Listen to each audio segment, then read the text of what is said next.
Salut à tous, je m'appelle Antoine Caron et je suis heureux de vous accueillir sur cette chaîne dédiée à la pêche. Ici, je partage des astuces sur la pêche, le choix des appâts et des leurres, et j'aide également les débutants. Abonnez-vous pour rester toujours au courant. Et maintenant, passons au sujet du jour. Bonjour à tous. Dans cette vidéo, je vous emmène avec moi à la découverte de la pêche des poissons de roche en Méditerranée, à bord de notre embarcation. Je vais partager avec vous mes astuces et techniques pour attraper ces magnifiques poissons qui peuplent nos côtes. Nous explorerons ensemble les meilleurs spots de pêche, tout en profitant des paysages époustouflants de la mer. Préparez-vous à vivre une aventure passionnante et à découvrir les secrets de cette pratique traditionnelle. Alors, mettez vos gilets de sauvetage et c'est parti! Écoutez cet article bateau, kayak, et même flotte-tube. La pêche des poissons de roche peut bien évidemment se pratiquer en bateau, mais aussi en kayak, voire même en flotte-tube si l'on est très prudent. L'avantage de pêcher la roche en embarcation est de pouvoir pêcher à la verticale, ce qui change tout par rapport à la pêche du bord. Ainsi, les accrochages seront moins fréquents et les touches seront mieux ressenties. La pratique de cette pêche en bateau ou en kayak est courante, elle l'est beaucoup moins en flotte-tube. Pourtant, à condition de rester proche du bord et de se mettre à l'eau que par mer plate, en ayant bien sûr consulte les prévisions météo, il est possible de s'amuser surtout en plein été. Bien se positionner sur la roche. Bien évidemment, lorsque l'on recherche les poissons de roche, il est fortement recommandé de se positionner sur des fonds rocheux ou très proches. Pour ceux qui possèdent un sondeur, il est assez facile de déterminer la nature du fond, surtout par faible profondeur.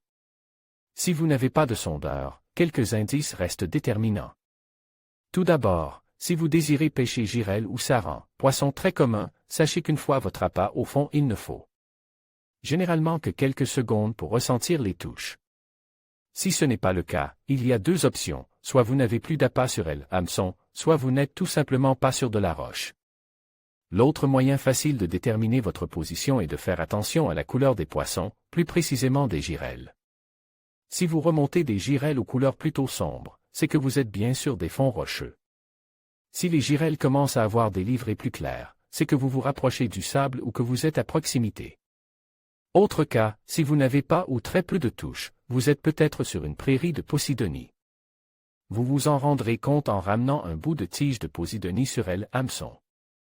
Dans ce cas, il ne faut pas hésiter à décoller votre montage de plusieurs dizaines de centimètres pour que votre appât soit visible. Dernier conseil, si les touches ne sont plus présentes, avant de vérifier votre hameçon ou de vous repositionner, essayez de remonter votre montage plusieurs fois et de laisser retomber le plomb sur le fond, ce qui a pour effet de déclencher les attaques et donc d'avoir de nouvelles touches. En conclusion, la pêche des poissons de roche en Méditerranée avec une embarcation est une activité passionnante qui allie tradition et respect de l'environnement. En suivant les bonnes pratiques et en préservant les écosystèmes marins, nous pouvons continuer à profiter de cette ressource précieuse, tout en garantissant sa pérennité pour les générations futures. Que vous soyez un pêcheur expérimenté ou un novice, n'oubliez pas que chaque sortie en mer est une occasion d'apprendre et de partager des moments inoubliables. Merci de nous avoir accompagnés dans cette exploration de la pêche en Méditerranée.